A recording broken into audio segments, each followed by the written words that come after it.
Well, this is a combined training from the regular armed forces and also members of the reserve. I think this will enable our participants to gain updated skills on rescue techniques and humanitarian assistance. No?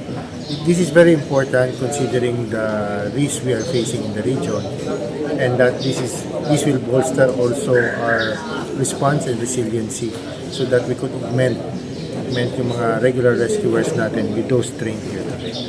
Ilan lahat, sir, yung mga trainee at saka ilang days itong training? This training will be a 3-day training. I think they're composed of 100 plus participants for the duration. Ito, sir, may connection ba ito doon sa sitwasyon ngayon sa San Juanico? So happen lang po ma'am na nagkasabay, but malaki din yung tulong ito. So yung mga graduates dito, we could deploy them if the need arises and ma-update yung skills nila. But this is not in connection with San Juanico, but this is just part of our regular preparation. But during the current study naman from the consultant of DPWH, nakita nila na merong problem sa span ng bridge.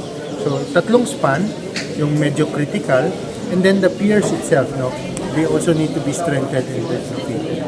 Yung with regards to the underwater footing, yes po, ongoing po yan. With regards to this 3 span and 2 pillars, recently lang, we are awaiting na lang the resolution of the RDC, which will be out today, for OCD to endorse also to the NDRIMC the use of the NDRIM fund for the initial funding. When we say initial funding, para lang po maka-start yung San Juanico. Because medyo malaki po yung amount na kailangan. So this initial funding, we're estimated it to be around 400 to 500 million. We will be meeting with NEDA, together with CPA, stakeholders, Marina, to see kung pwede tayong makabukas ng additional routes. Especially itong Tacloban Basay, which is will greatly elevate yung number of trucks that we could ship. Kasi yung turnaround time is shorter. It's about 45 minutes compare pag Ormoc to Calbayo, which is around 6 hours. Sa summer, I think, nagkukulang na sila ng supply ng That is correct. We had a meeting with DOE yesterday afternoon. Medyo 90% kasi of summer na fuel is coming from Leyte.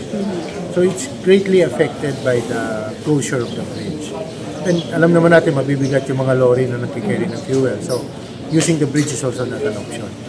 So based on what we have discussed yesterday, mag-implement din po ng barging. So what we will be doing is we will be providing priority lanes, number 1. Number 2, we will be requesting the NDRIMC, because there is also an RDC resolution, if we could charter a Roro vessel, LCT, just for our essential and emergency goods to cross to Samar.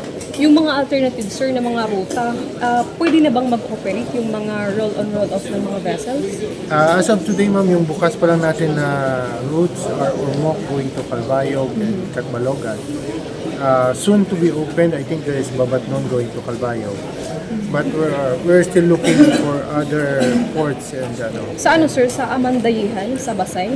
Well, as of today, this morning, wala pa po tayong